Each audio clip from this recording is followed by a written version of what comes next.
Hi everyone, it's me, Grant the movie and TV guy. You had the best.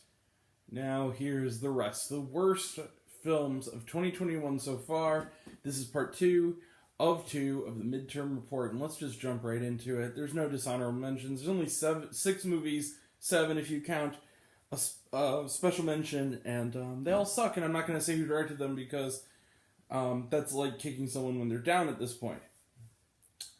Okay, so the first one on the list is a movie that irritated me to no end. It was one of the first new releases that I reviewed for this show all the way back in February, and that movie is Earwig and the Witch. This was a downer. So, I love Studio Ghibli. I love Spirited Away, The Wind Rises, and Kiki's Delivery Service are probably my top 50 favorite films of all time. I hated this movie. I really, really hated this movie. The animation was terrible. The voice cast was somewhat impressive, but especially Casey Musgraves, but they're given nothing to do.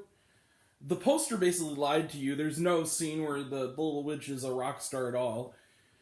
Also, the Earwig character, again, I don't blame Child Actors, is one of the most irritating characters I've ever seen in a movie. She's just this entitled little brat who doesn't want to go live with a cool ass witch.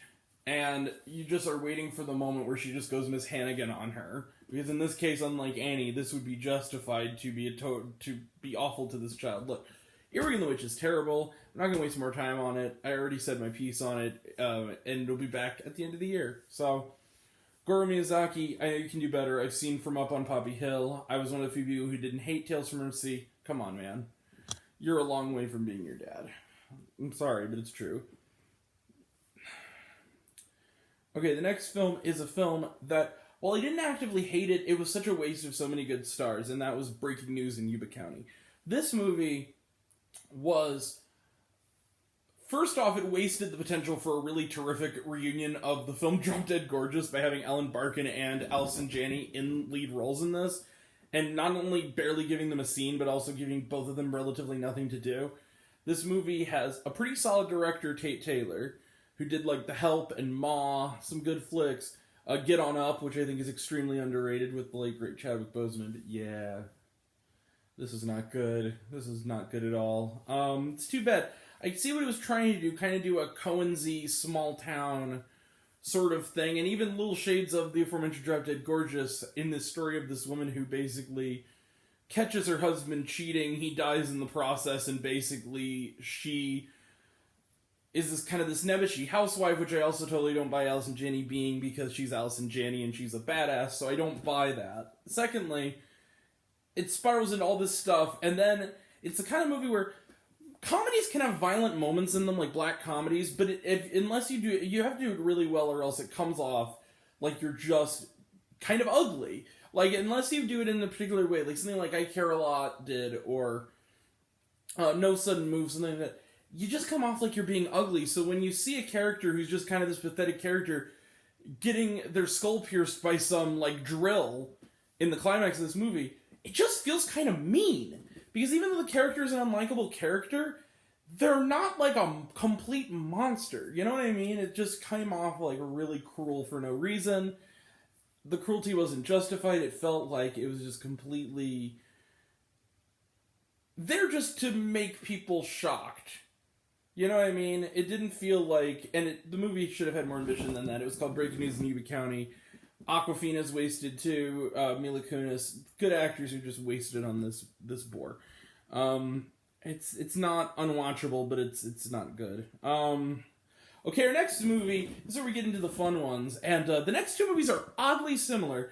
They just happen to be from different genres, but one is actually scarier than the other. The first movie of the two that are similar is The Unholy, which is a film that was a rarity where there were teenagers in the audience who I actually bonded with, and I didn't find extremely obnoxious because we all shared in hatred of this movie.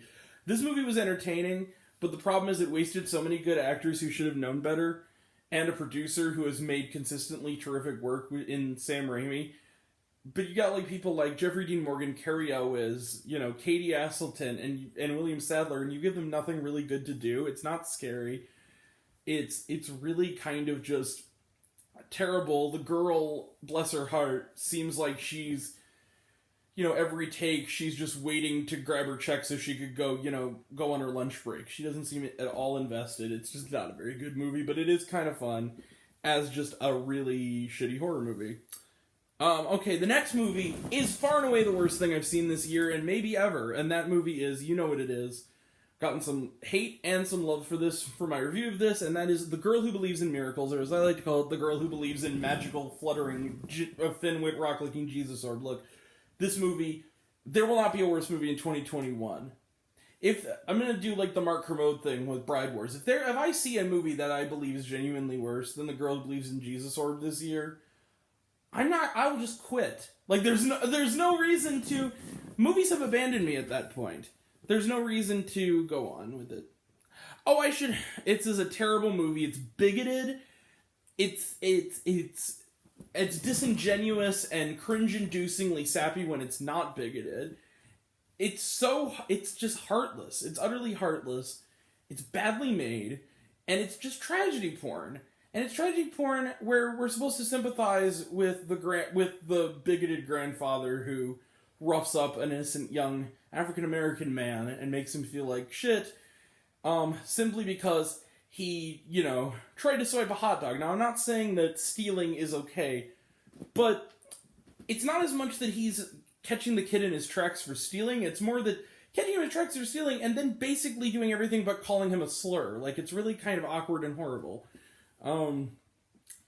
The little child actress, again, bless her heart, is just so wide-eyed. She's nothing. She's a pair of eyes. Big, wide, everything is so wonderful eyes. And it's just, she's not an actor.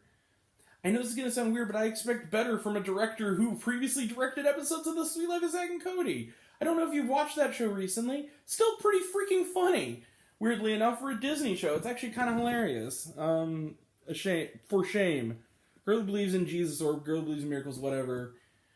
Mira Sorvino, do Rami and Michelle's high school reunion too. Please, just get away from all this. And make it good. Our next film is the most entertaining bad movie of the year, and that is Separation. Look, I mentioned that I saw this movie in a theater alone, and I could make fun of it.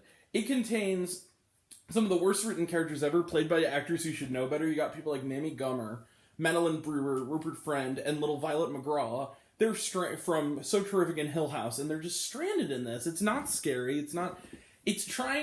William Brent Bell, by the way, I did mention director. He fashions himself Mike Flanagan, but what he doesn't understand is that Mike Flanagan understands human beings. He's not just making a movie where he creates sort of facsimiles of people and then puts them in scary situations with jump scares. He really cares about human beings. So the idea inherently of doing a supernatural horror film that's an allegory for a child of divorce is not inherently a bad idea. The way it's executed is horrible.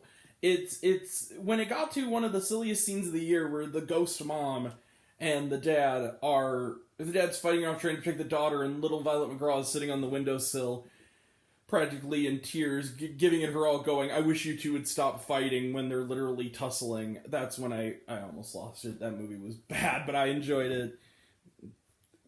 Go see it. It's one of the few bad movies I'd ever say, like, actually watch it sometime. Like, especially if you're heavily inebriated. Alright, our next film is the most forgettable film ever. If I didn't write it down and look up the title, I wouldn't even remember, and then it's Spirit Untamed.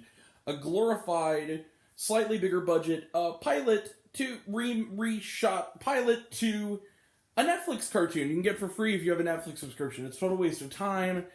It has but it's filled with people who are so much better than it deserves. In the voice cast, Isabella Merced, Marseille Martin, little McKenna Grace from Gifted and Hill House. You got people like also Julianne Moore and like Walton Goggins, the great Walton Goggins, and Jake Gyllenhaal.